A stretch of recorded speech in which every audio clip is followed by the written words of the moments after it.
Alright, y'all. So look, man, we back. It's been a minute, you know what I'm saying? I ain't gonna really talk about too much of that. But look though, UFC 294 is gonna be tomorrow morning. So whoever comes across this video within the next 24 hours or so, you're a W man. But look, guys, I wanna make this very simple. Alexander Volkanovski will be exposed, and Kamaru Usman will more than likely retire. Let me explain this to you guys. The last fight that these guys had, right? Let's use our common sense here.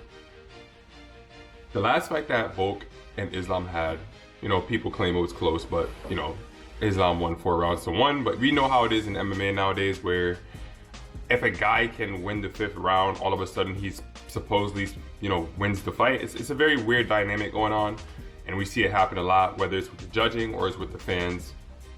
And if they had such a close fight, right, on a full camp, why in the world will Volk be able to come in, no camp, right? Short notice, 10 days notice at that, and all of a sudden he's gonna beat Islam now? No. Volk is there because he's getting a paycheck, right?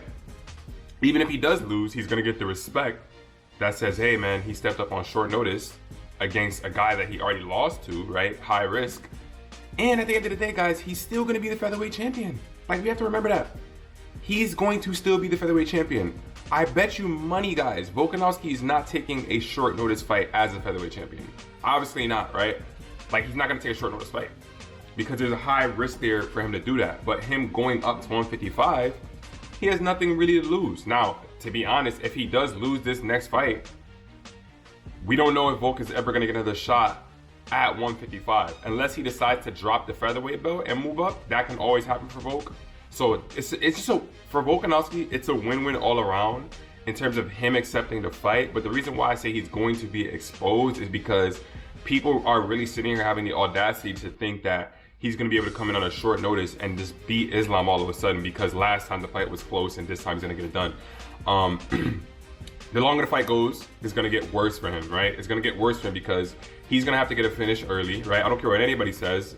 Yes, Volkanovski is one of the best fighters in the world today, but it doesn't matter. You can't not have a full camp and come in and beat Islam Makhachev. You have to go in there and get a quick early knockout if you're lucky enough. And guys, Islam is a good striker too, guys. Are we forgetting that?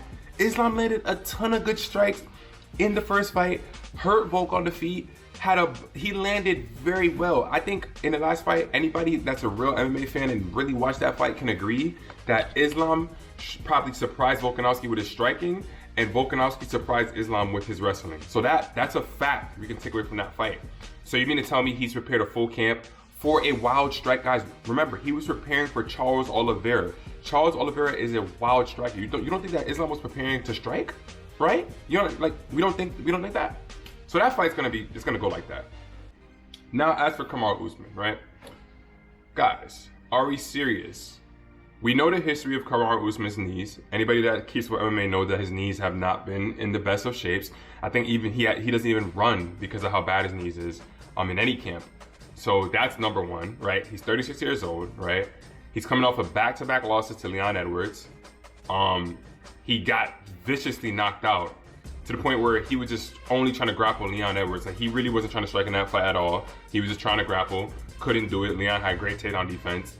But when you get knocked out like that, guys, especially the wars that Usman has been in. Usman has been in war. Guys, Usman went against Kobe Covington and was getting rocked in both fights. Went against Burns, rocked. Went against Leon Edwards, head kick slept. And now you're telling me he's going against Khamzat Chimaev, who is already a sick in the head type of fighter, in a good way, right? The guy's a non-stop trainer, wild guy, has power, has Brazilian Jiu-Jitsu, has insane wrestling, and is gonna sprint for a finish, right? If Khamzat's gonna sprint for a finish, and he's already been in a full camp already, versus a guy in Usman who's moving up a weight class, right? What do we think is gonna happen? Do we really think that Usman's gonna be able to go in here and get the job done, right? Do we really think he's gonna be able to do that? And I understand that MMA is a crazy sport, but if we're just thinking logically here, you know what I mean? This is how this should go. Now, remember guys, yes, it is a fist fight, so anything can happen. Somebody could run in there and get a Jorge Masvidal on knee. That's always live, right? I think that's common knowledge for everybody. But in terms of the fight, guys, Do we not remember the last time that Hamza Chimaev fought at 185? And I know it was against GM3 Gerald Mearshart, but still, one punch KO. One punch KO. And we've seen Gerald Mearshart fight since that, and he hasn't got one shot like that at all. So some people probably would make the argument, oh, it's Gerald Mearshart, he's been knocked out before, his chin is gone. We've seen Gerald Mearshart fight multiple fights. People even thought he won his most recent fight against Andre Petroski. People thought he won that fight, and he's gotten hit multiple times over his next few fights. He even went against Bruno Silva, and Bruno Silva is one of the most deadliest punchers in the middleweight division, and he did not get knocked out. So I say all of that to say that Hamza Chimaev's power at 185 is going to be frightening. He may very well knock out Usman.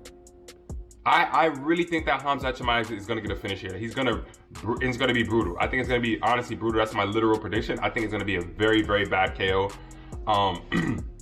And I just don't see what is Usman going to have to offer to Hamza Chimaev. Hamza Chimaev is a better striker than Usman, can fight out of the southpaw and orthodox stance better than Usman. Usman has a good jab, and that's about it. Usman at 185, we've never seen him near, but obviously, he should be able to have some power there, but he's just not on a full camp. He's going up against Hamza Chimaev. Very wild guy. Now some people are gonna say, oh, Chimaev's last, his fight against Gilbert Burns is a former 55er and it was a close fight, blah, blah, blah, blah. And then they're gonna say, oh, his fight against Kevin Holland was short notice and he ran through him. But guys, we have to look at the circumstances of these fights, right? And the circumstances is this. In terms of Volkanovski, he's taking a fight against, a world champion in Islam Makhachev on short notice. He lost the first fight 4 rounds to 1. If it wasn't for those moments he had in the 5th round, nobody would be saying, oh, it was a close fight.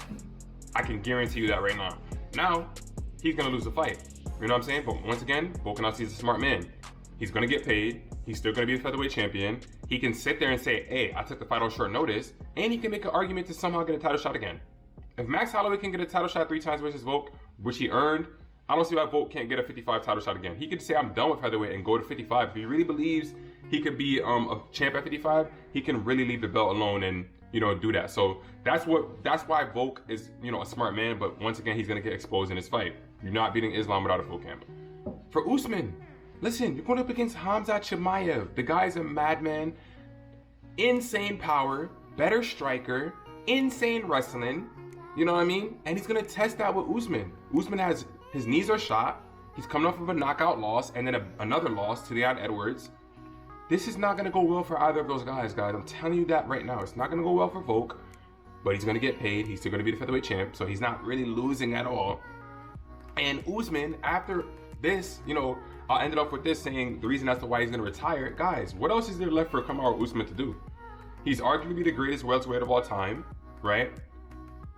And what fights is there really intriguing for him at 170? I don't see any fights that Usman's gonna be like, oh yeah, I'm gonna take this fight. And then at 185, he's getting the opportunity right now to win the fight and be able to fight for the belt. So if he doesn't win at 185 right now, he's gonna have to climb his way back up. He might have to take a fight against a top 5 guy, but he might have to win a fight or 2 before he can get another title shot. And it's like, you heard him say, oh, that would be a great way to go out. Great way to go out. Win the 185, win this fight, get the 185 belt, because I already beat Strickland, then go back down and get the 170 belt, and hey, what a way to go out. But guys, the one thing about MMA, not everybody could be Khabib, man. Not everybody can be Khabib. And that's why I don't blame Khabib for walking away from the sport, because if you don't walk away from the sport, if you don't retire from the sport will retire you. And I think that's what's going to be the case here for Usman. I don't see Usman saying, oh, I'm going to have this retirement. I see him saying, enough is enough. I've done enough in my career. I'm good. I'm sure Usman's well off, so I can see him definitely retiring. But I had to get my thoughts off about those 2 fights, guys. Big card. Y'all let me know what y'all think about Usman and Volk.